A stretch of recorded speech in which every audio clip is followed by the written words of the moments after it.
Mrs. Hauser. Here. 4 present. Would you all please rise and join me in the Pledge of Allegiance? I pledge allegiance to the flag of the United States of America and to the republic for which it stands, one nation, under God, indivisible, with liberty and justice for all. Next section of our agenda is our district goals. Our district goals are academic achievement and growth, financial prudence, and community engagement. And each of these goals will be challenged by the issues we have to deal with today, but we will work through them and use them as our guideposts. Next is public comment. I don't have my laptop open, do you? I do. So we have 2 public comments that were submitted. The first is from Kevin Joniak. Says, today's directives from Governor DeWine eased in-person restrictions. Since our commencement is scheduled to be held after the date of the restrictions lifting, is there room in our plan for a change in format? Thank you. So I think for a lot of people, our graduation plans are a source of interest, to put it kindly. I do want to make a few comments for myself, and then we'll open it up for information sharing. As far as graduation is concerned, and I think this is true of a couple of issues that we've been dealing with in the past couple of weeks. I'm going to get it started by saying we could have communicated better. And for that, I apologize. We apologize. Whatever the excuse says, we didn't communicate well. We understand that. I ask, please forgive us, and we will try to do better. And that's what I would ask of anyone. We apologize. Please forgive us. We'll try to do better. Everyone here realizes that graduation is very important, and all of us want to celebrate and recognize our seniors' accomplishments. That's a given, but I want to make sure we said that out loud. Because of the COVID-19 pandemic, we are trying to balance a bunch of requirements that cannot be balanced.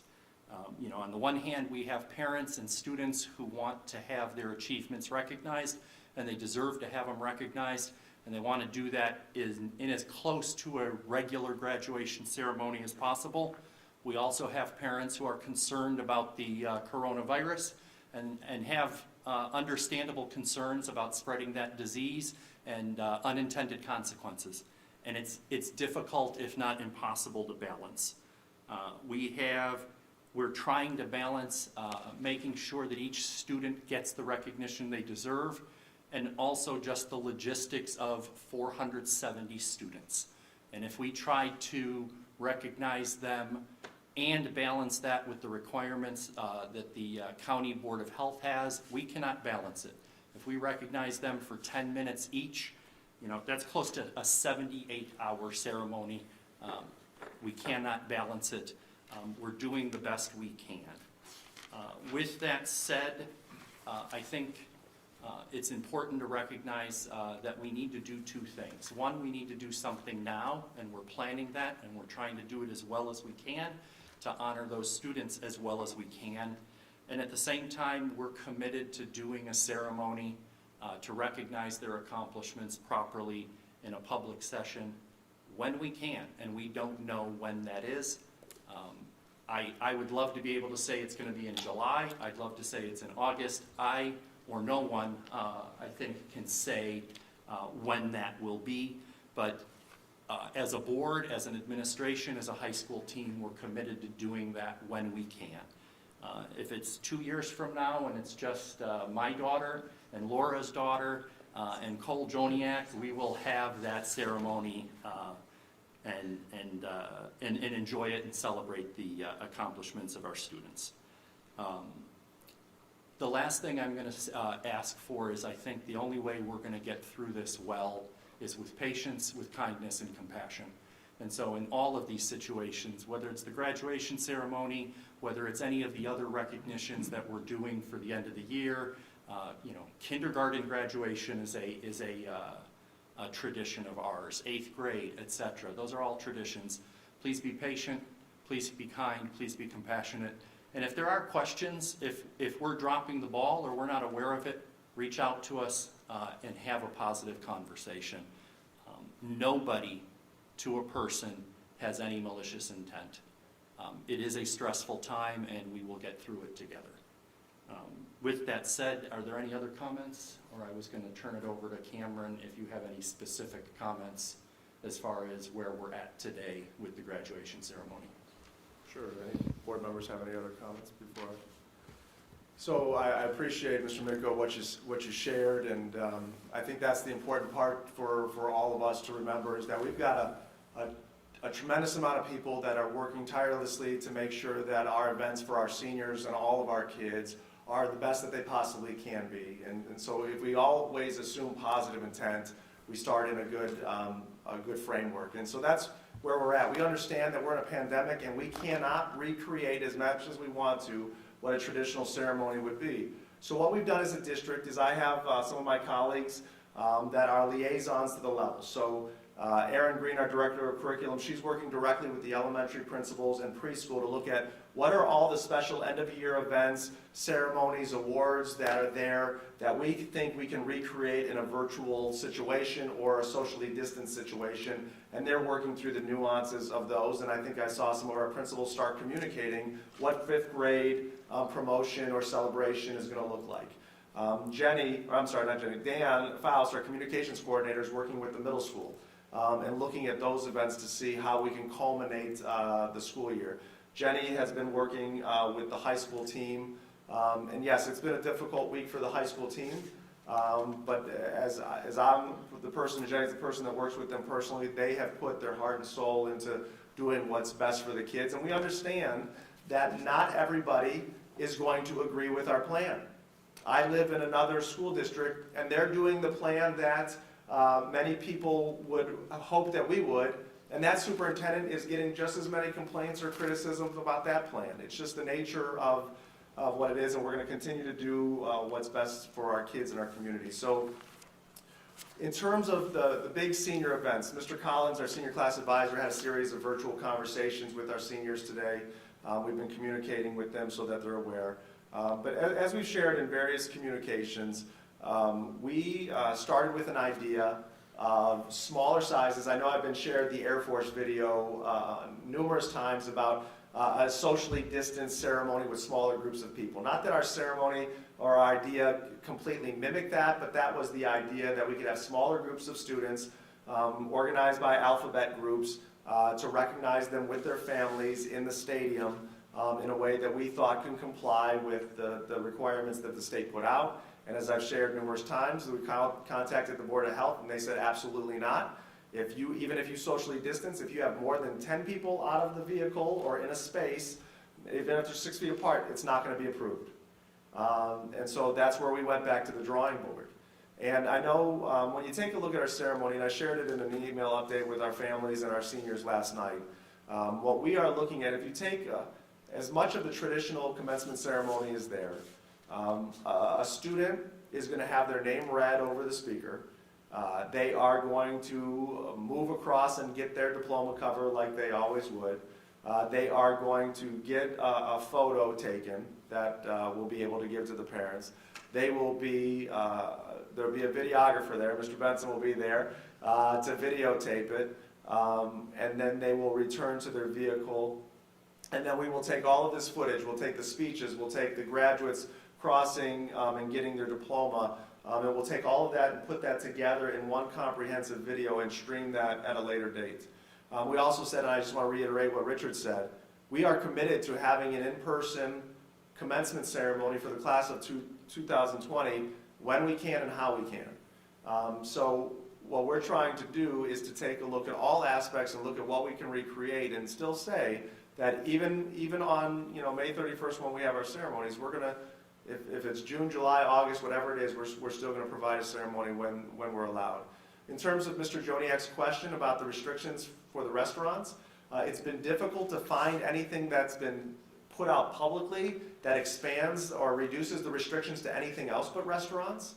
A lot of the same information, if you saw the governor shared of here's what the requirements are for office areas or manufacturing. They put out another sheet like that for restaurants, but there's not been anything to be stated in relation to this. But we'll keep our eye on it, and if there's things that change, as we've changed our plan multiple times already, we will continue to change our plans. And everybody needs to know our goal is to have an in-person ceremony as well in whatever framework we can with the restrictions that are in place. I know one of the questions that I've received frequently with our ceremony, since our ceremony, like most others, is a drive-up ceremony, is can parents get out of the car? Can they see their child, or can they be in a position where they can see their child, get their diploma, hear their name read? We are doing everything we can to make that happen. We're having a logistics meeting tomorrow with the high school.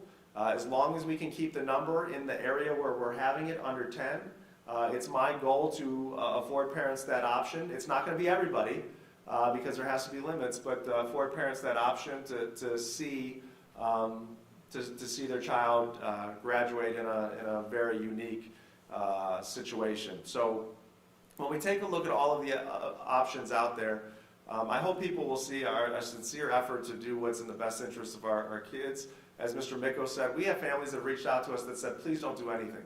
Please have a virtual ceremony for us. So we're trying to meet all of those needs.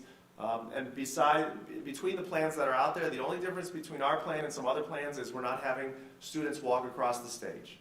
And as Richard said, part of that is timing. We're not worried about spending 5 days doing something. That's not the issue.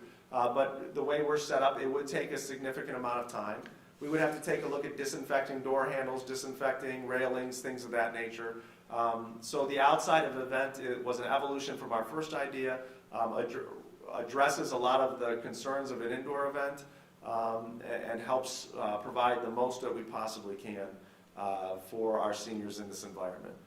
In terms of, I know the question wasn't about this, but in terms of prom, that's another big topic for our seniors. I spoke to the high school earlier today. I think everybody is aware, but just we will officially communicate that the prom, I believe it was May 22nd, is officially canceled for that date. We still have our backup date of June that we're holding. They are working on plans to do a virtual prom with all the students. So same idea as commencement. They're working on alternative options for prom. They have backup dates for an in-person prom.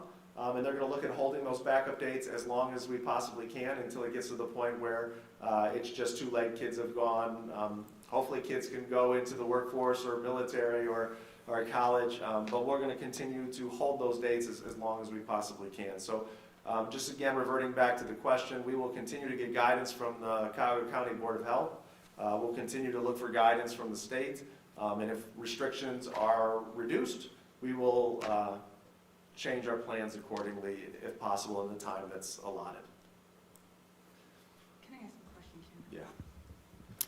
With the current plan that we have for outdoors, can you speak to what we would do in inclement weather? We are going to go through that. What I've asked is that the plan be able to be replicated in a variety of locations. So I can't speak to that directly because that's on our list for tomorrow to finalize what our contingency plans are with weather. So I'll have more to share in the future.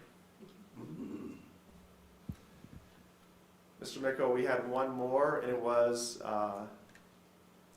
from Cynthia. And it states, our family is wondering about reimbursement for kindergarten. Will we be reimbursed for the months the full day kids missed? And that is on our agenda to discuss. And did you want to tee that up, or do you just want to say, wait till we get to it on our agenda? Well, it's actually, because I have a full-day kindergarten myself. Oh, it is, you're right. So it is on our agenda to discuss, and we will, we understand that we have to address that, and we will address that, and it's on our agenda, so just be patient, to be decided. And those are all the public comments. Do you want me to check if there's anyone outside? Please. And while you're doing that, I will just announce that, for the entire board, public comment is important to us, and We tried during our virtual meetings to do the best we could as far as the spirit of public comment. Now that we're back in person, we still want to afford people the opportunity for that public comment. But again, we have to balance unbalanced needs, so public comment is one person at a time to make sure that we stay in our groups of 10.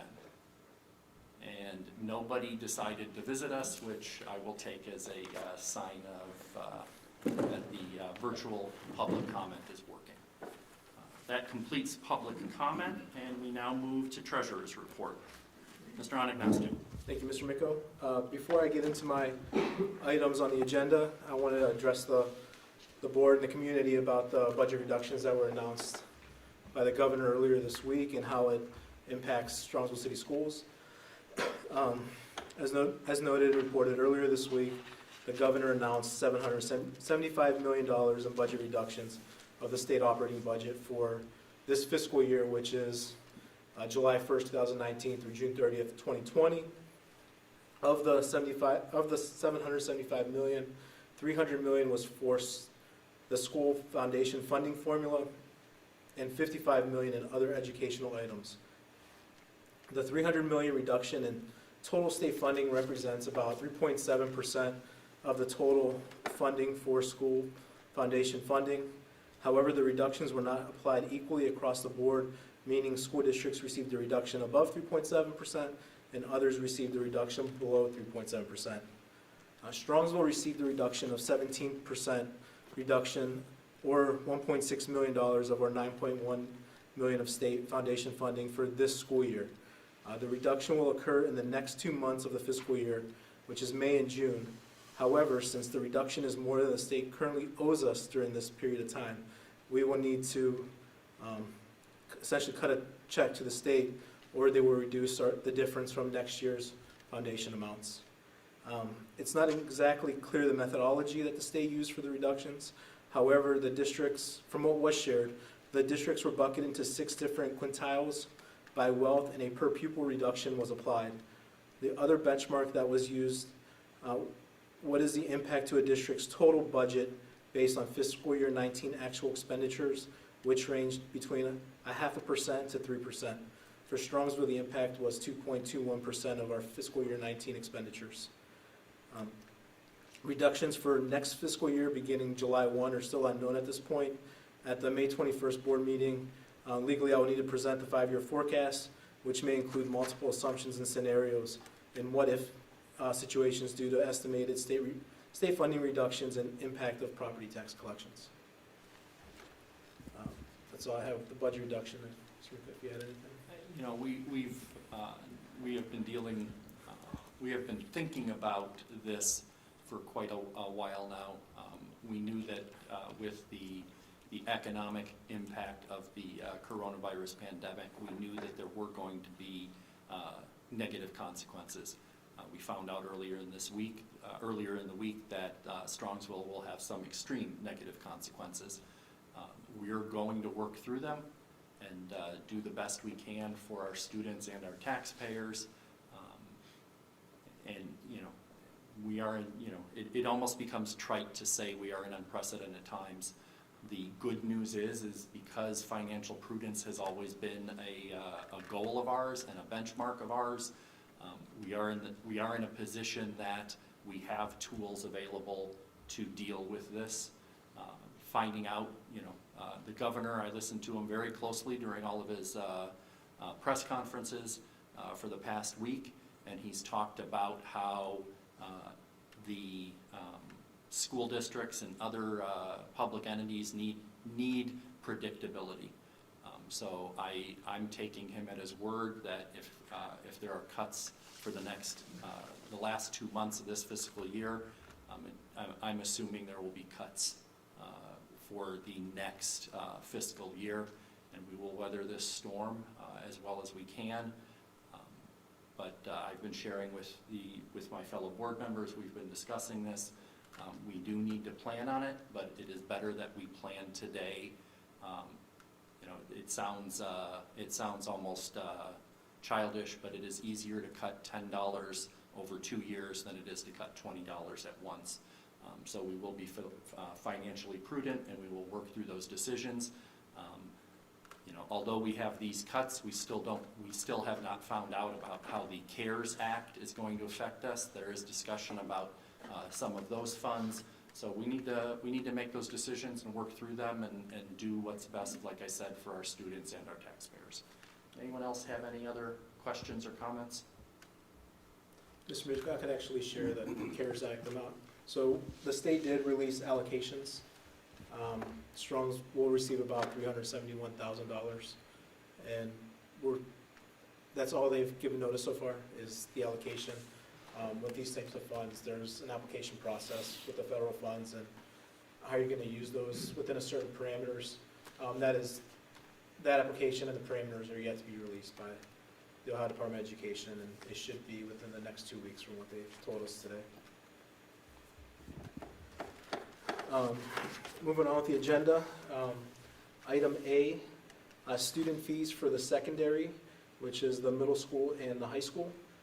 Be it resolved upon the recommendation of the treasurer that a credit reimbursement be issued for unused course materials and parking permits due to the COVID-19 school closure as set forth in the exhibit, which can be found in Exhibit A. Do I have a motion? So moved. Second? Second. Motion by Mr. Roberts, second by Mrs. Hausum. Any discussion? George, would you take the roll?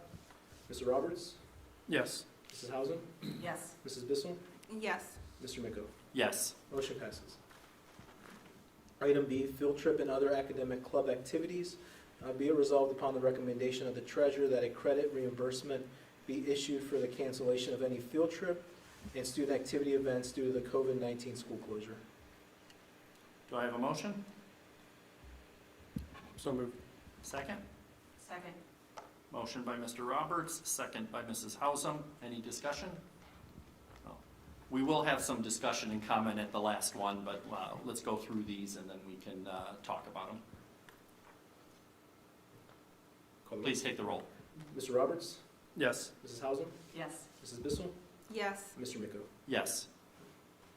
C, pay to participate in trainer fee for spring sports.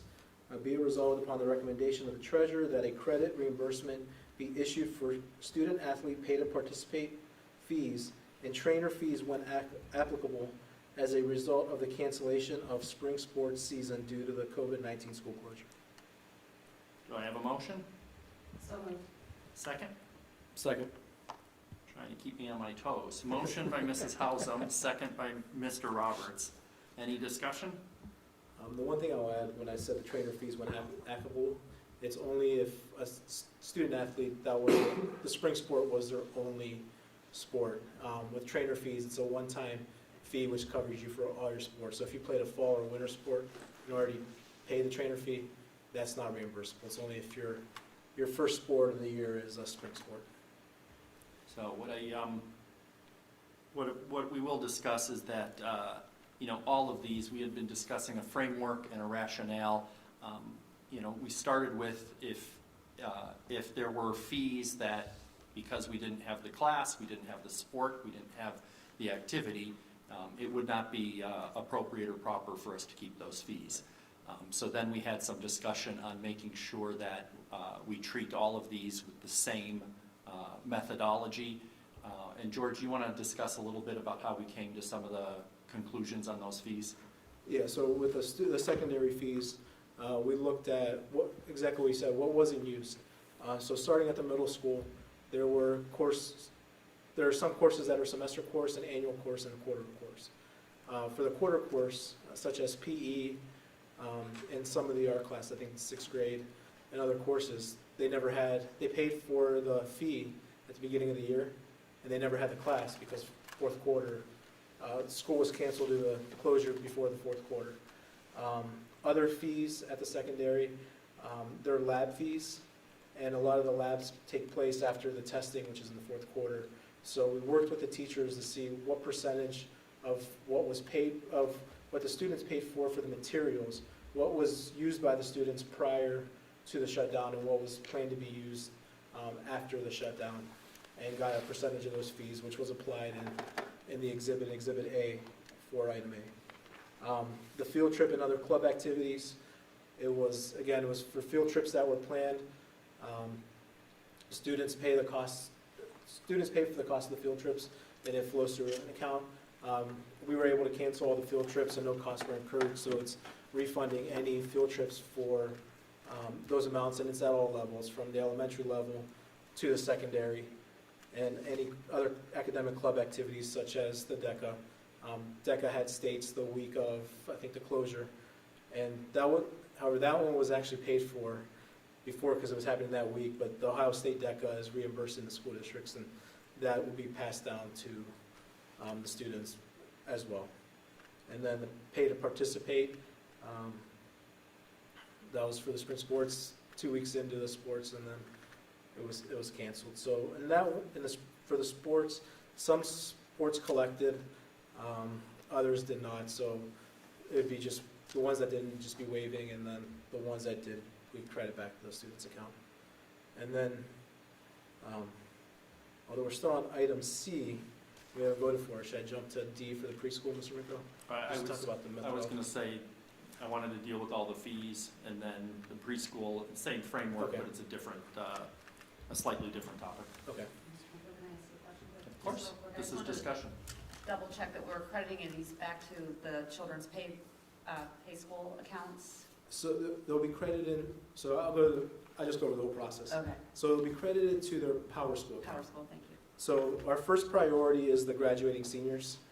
That's going to be our immediate focus because they're at the end now and with graduation. So first we'll apply the items as a credit to the student's fee account, which is in Power Schools.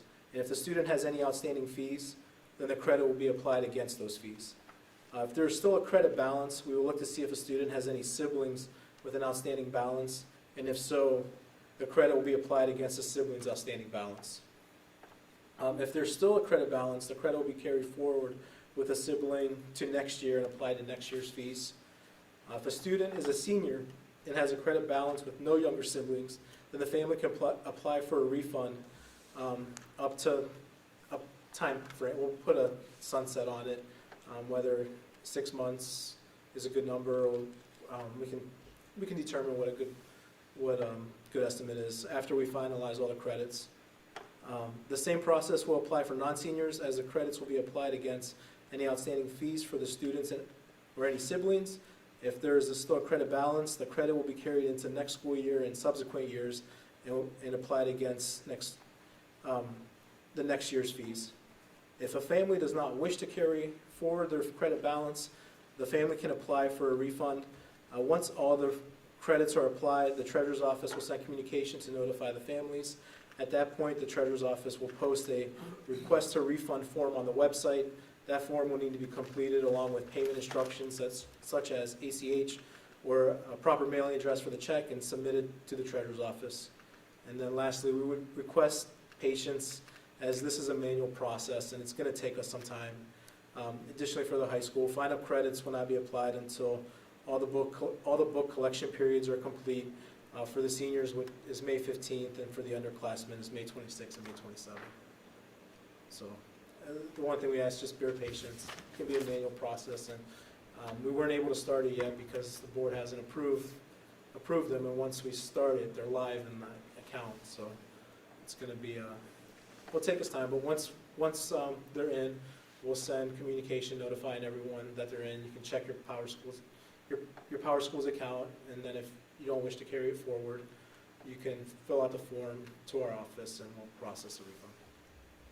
So, and the same thing goes for, although this doesn't need board approval, same thing goes for the cafeteria accounts. If you have a balance in your cafeteria account, this happens every year, so it's not related specifically to the COVID. So if you end the school year with a balance in your cafeteria account, it doesn't go away, it gets carried on to next year. And the process remains the same for the seniors. If they ask the district, we'll credit that money back. And the cafeteria also looks at siblings as well. Any other questions? Do you still have to take the roll? We have to for take the final roll one? and see. Right. Mrs. Hausum, Yes.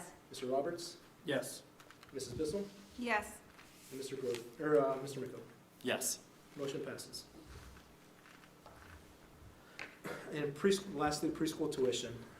Due to the COVID-19 school closure, the collection of preschool tuition payments for the months of April 2020, which were due March 20th, and May 2020, which were due April 20th, have been suspended. Be it resolved upon the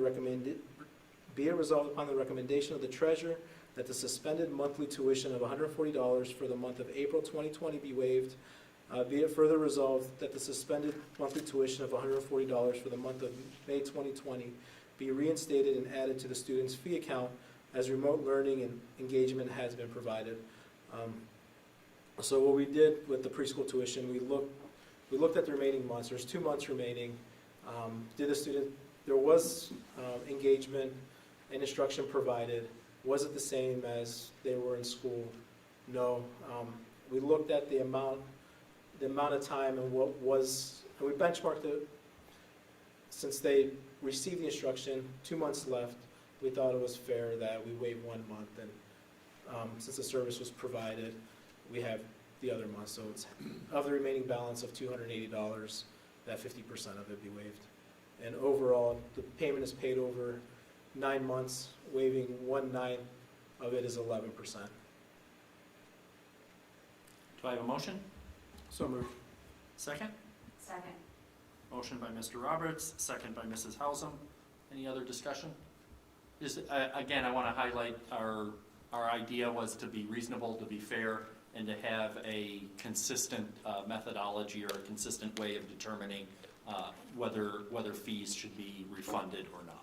And I think we did as good a job as you can with a slightly inexact science. Any other discussion? George, take the roll. Mr. Roberts? Yes. Mrs. Hausum? Yes. Mrs. Bissell? Yes. Mr. Miko? Yes. Motion passes 4-0. And then lastly, as you'll notice about the full-day kindergarten tuition, that'll be coming from the recommendation of the superintendent, since I have appearance of a conflict with having a full-day kindergartner. And that concludes my report. Any other questions for George? Dr. Ryba, you are up. Thank you, Mr. Miko. Before I get to the items on the agenda, just a few general updates that I'd like to share with the board and our community. First of all, I just want to share my sincere appreciation for everybody's understanding and patience and collaboration as we work through remote learning and what that's been the last X amount of weeks in our district, and we have 3 more weeks to go. And so, throughout this process, we've learned a lot. We've seen what's worked. We've seen areas that we've needed to enhance, and we've enhanced those as we've gone. And then we're also starting to look long-term as to where we need to continue to grow to provide remote learning services for our students when we start to take a look at what may be the reality for schooling for the 2020-21 school year. So I just did want to share, I'll share this all in an email with our parents probably tomorrow or Saturday. But I did want to let everybody know that we are sticking with our scheduled district calendar, which means school will go through May 29th. That's our last day of school through our calendar. And as I've shared a couple times with various groups, per the state, we have minimum school hours that we have to meet. None of those hours were waived by the state. We still have to meet those requirements. And although we have additional hours to use at the high school level and middle school level, at the preschool and kindergarten level, we don't have those extra hours and we need to attend. And so we felt it was in our best interest for our families and for our students that we attend through the rest of the school year. However, one of the things that I will share is the last week of remote learning will be a little different. It will be lighter. It will be at the discretion of the parents. May 22nd is really the last week, or Friday, that week of, if I'm doing my math right, that would be May 22nd is the Friday, so I can't, whatever that Monday is before May 22nd, I can't do it in my head right now. The 18th, thank you, Jenny. May 18th, that will be the last week where there will be the requirement of submitting work. Teachers will provide feedback on that work that's due at the end of the week. But the week of May 26th, we'll still have remote learning plans out on the web as we have in the past. For the elementary, they'll probably look a little different than the tic-tac-toe boards. But we're going to provide suggestions, some fun activities to wrap up, maybe some ideas to do throughout the summertime. We've gotten a lot of feedback that, especially at the elementary level, are you going to keep the tic-tac-toe boards up for people to see or utilize, and yes, we are. So nothing that we assign the week of the 26th is going to be required to be submitted or turned in. It's more just to share some end of the year wrap up activities for the specific courses for kids to do. And so that will take us through the 29th. The teachers will still be available for office hours if there's a need for students to do that, or for teachers to do that. So we ask that you request email. You know, some of them are setting up appointments to still do that. You know, one of the things that's upcoming next week and throughout the next few weeks is clean out of the buildings for the summer. So starting on Monday and Tuesday, we will have at different times staff returning to clean out their rooms. At the elementary level, we're taking the students' belongings and bagging them up and labeling them, so families, when it's their turn, based on their grade level and alphabet, could just grab their bag and exit the building, and we'll have specific pathways for folks to follow, and we'll be sharing all of that guidance here shortly. But you know, please be on the lookout from your principal. He or she is sending the email updates detailing the days and times for pickup.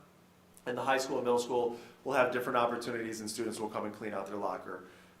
So we will be working on that. I did want to make sure everybody's aware that one of the things I'll also be setting out is we have developed safe work protocols for our employees and our board members, but we've also set up protocols for our visitors. So the one thing that's important as you start to plan to come to pick up belongings, any visitor that's coming to Strongsville City Schools will have to wear a facial covering when entering the buildings. So please be ready and have that available, because if you do not have a facial covering, you will not be able to enter the building, and that goes for any visitors, as I said, and we'll share that in an email. The last thing that I want to mention is obviously there's a lot of uncertainty about what next school year will look like. There's uncertainty for those of us that work in education, and there's definitely uncertainty for families and parents and students. I'm on weekly conference calls with superintendents across the state and different leadership groups, as I know George and Jenny and a lot of our administrators are. And what we're hoping and what we're being told is in the near future, the Ohio Department of Health and the Ohio Department of Education are going to share some parameters as to what school districts or guardrails, whatever you want to call them, that school districts may need to live under for the start of the 2020-21 school year. Once we get those parameters, if we don't get them in the near future, we're going to move forward and start planning based on what we feel is in the best interest of our kids and staff and what we feel will be there. But we're hoping to in the next week or so to get those. And then we've developed a system in terms of work groups at each level. So we'll have a preschool work group, we'll have an elementary work group, a middle school, and a high school. And under those work groups, there's a variety of topics that they need to address. But they will start looking at what does educational programming look like if we have to socially distance. You know, I know Cleveland.com had an article out there about 2-day rotations or green-white days for, you know, what we use at the middle school or something of that nature. You know, at this time, everybody's just trying to guess as to what we may need to do.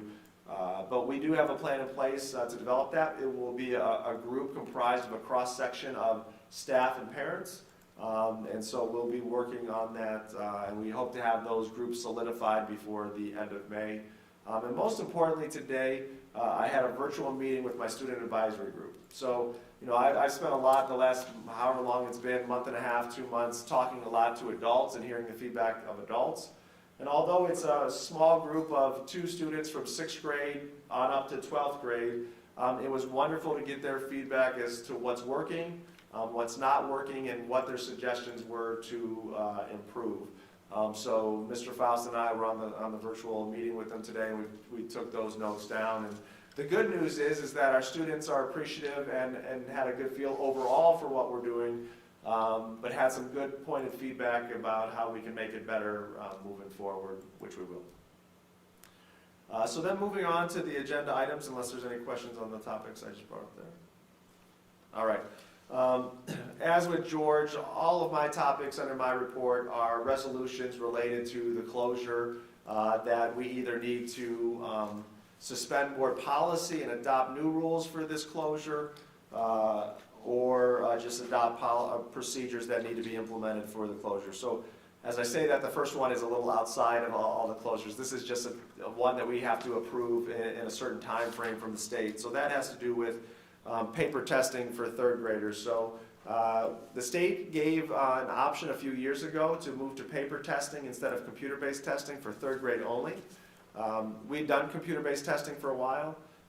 Based on our feedback from our teachers, they saw computer-based testing as an impediment to our students truly demonstrating what they know, because they were worried about managing technology and dragging and dropping and doing all of that versus just what is the content that they have to master. So this past year, or what would have been, we went to paper testing for reading, and we're suggesting to go to paper testing for both reading and math for third graders should we have testing next year. So be it resolved upon the recommendation of the superintendent that grade 3 Ohio State tests in English language arts and mathematics shall be administered in paper format for the 2020-21 school year pursuant to Ohio Revised Code section 3301.0711 as amended by Senate Bill 216 as stated in the Exhibit B. Moving on to now the resolutions that all deal with our closure. Be it resolved, the first one is the resolution authorizing implementation of a plan for distance learning. Be it resolved upon the recommendation of the superintendent per the authority provided by House Bill 197, Strongsville City School District will implement distance learning retroactive to March 16, 2020 and continuing through the period of the extended closure due to COVID-19 as set forth in Exhibit C. Do I have a motion? Second? Second. Motion by Mr. Roberts, second by Mrs. Hausum. Any discussion? Take the roll. Mr. Roberts? Yes. Mrs. Hausum? Yes. Mrs. Bissell? Yes. Mr. Miko? Yes. Motion passes. Moving on to item 3. Item 3 is an adjustment to our current board policy in terms of how we report progress. I've shared with parents that for preschool and elementary students, there will be no trimester 3 reporting. For the middle school, there will just be third quarter reporting and nothing for fourth quarter. And for the high school, we will combine everything into an 18-week semester grade, which will be 100% based on what students accomplished up until March 12th. And as we've shared multiple times, based on a student's grade on March 12th, the grade will either stay the same or get better. Based on the distance learning procedures we've set in place, the student's grade will not decline in any way. We have a policy that specifically states we're going to report progress quarterly. We're not doing that, and so we need to adjust that based on your consideration. So be it resolved upon the recommendation of the superintendent that grading and reporting procedures as stipulated in board policies 5420 and 5421 will be suspended for the period of March 16th through May 29th, 2020, and the district will follow the procedures outlined in Exhibit A, previously listed in Item 7A2. Moving on to the next board policy, this is graduation requirements. So a part of House Bill 197, the state said if a student prior to the closure demonstrated that they were on track for graduation, we could still have the student graduate because of state testing and other requirements being suspended.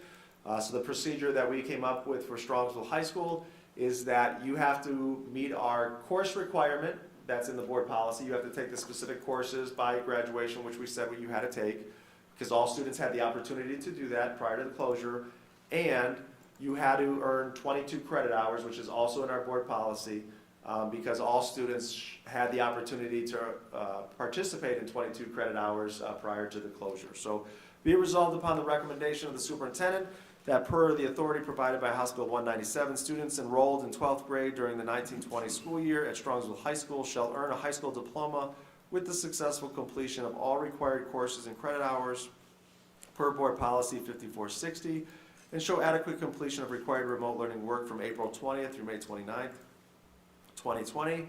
Graduation requirements as stated in board policy 5460 outside of the required courses and credit hours shall not apply to students enrolled in 12th grade in the 2019-20 school year.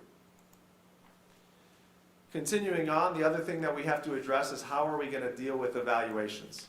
And so as in item 5, be it resolved upon the recommendation of the superintendent that the board designates the completion of the 2019-20 teacher and counselor evaluations to be impractical and or impossible due to the COVID-19 pandemic pursuant to House Bill 197 as set forth in Exhibit D. Do I have a motion? So moved. Second? Second. Motion by Mr. Roberts, second by Mrs. Hausum. Any discussion? I will just, for the public's sake, communicate that I look at this as following the same procedures we followed with the students, et cetera. It is impractical to try to grade them in remote learning. It is impractical to try to use our tools as far as teacher evaluation is concerned. But, I will say the same way we expect our students to do their best and to continue learning, the same is true for our teachers, et cetera. We know and expect that they continue to do their best and continue getting better at what we do. And Mr. Minko, before you take the vote, if I could just add, the area that creates it to be impractical or impossible for a lot of scenarios is the teacher evaluation system is 50% based on student growth. And so because we don't have access to some of that student growth, that's a real challenge for finalizing evaluations as well. Any other questions? Would you take the roll? Mr. Roberts? Yes. Mrs. Hausum? Yes. Mrs. Bissell? Yes. Mr. Miko? Yes. Motion passes. Number 6 is dealing with evaluations for leadership and administrators in our district. So be it resolved upon the recommendation of the superintendent that certain leadership team and administrator evaluations be suspended for the 1920 school contract year due to the COVID-19 pandemic pursuant to House Bill 197 as set forth in the Exhibit E. Do I have a motion? So moved. Mrs. Hausum by a hair. Do I have a second? Second. Second to Mr. Roberts. Any discussion? Again, this continues the same theme. It is impractical for us to evaluate in our current remote environment.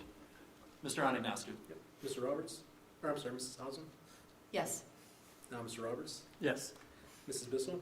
Yes. Mr. Miko? Yes. Motion passes.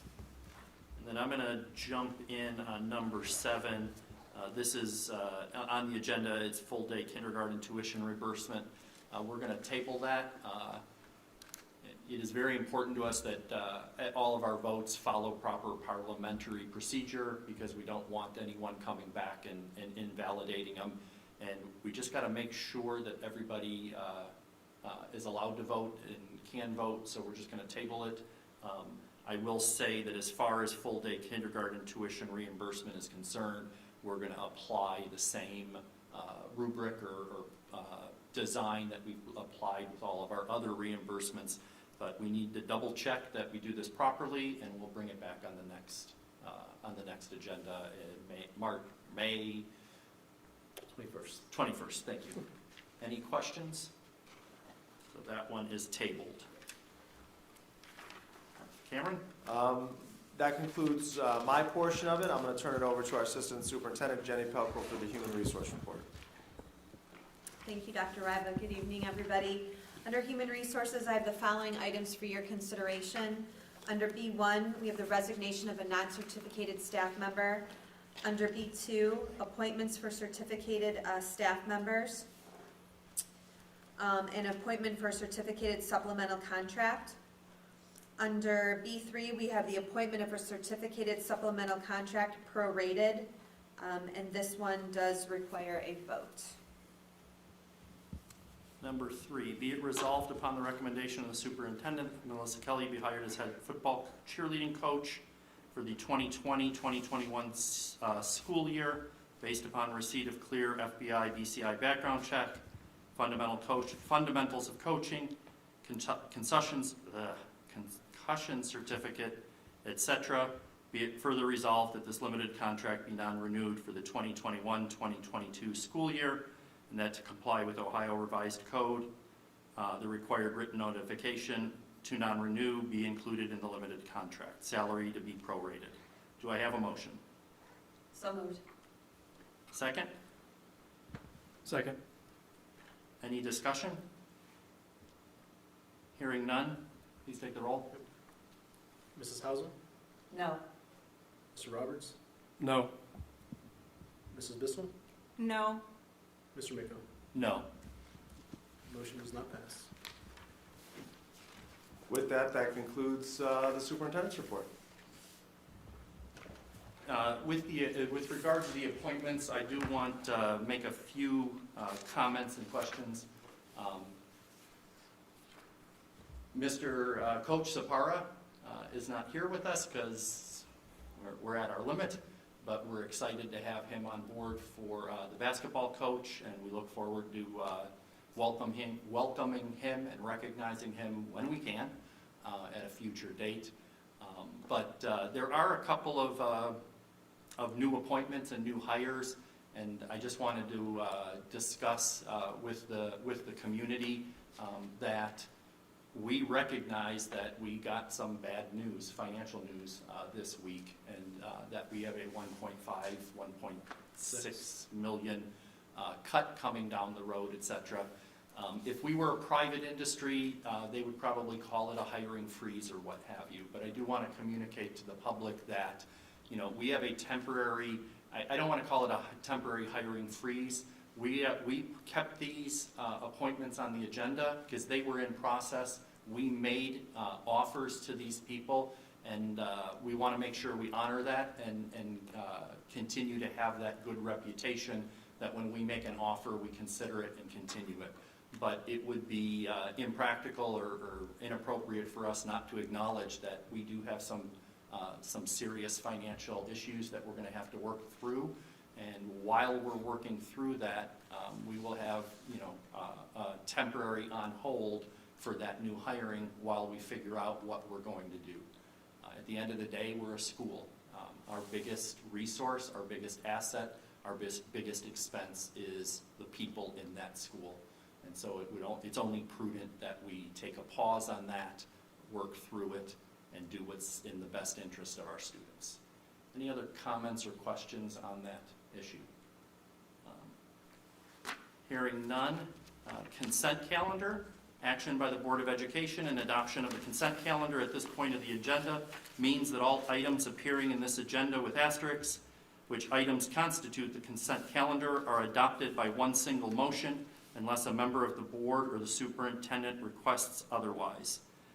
We did table the full-day kindergarten vote. I don't believe there were any corrections. Are there any requests? Do I have a motion? So moved.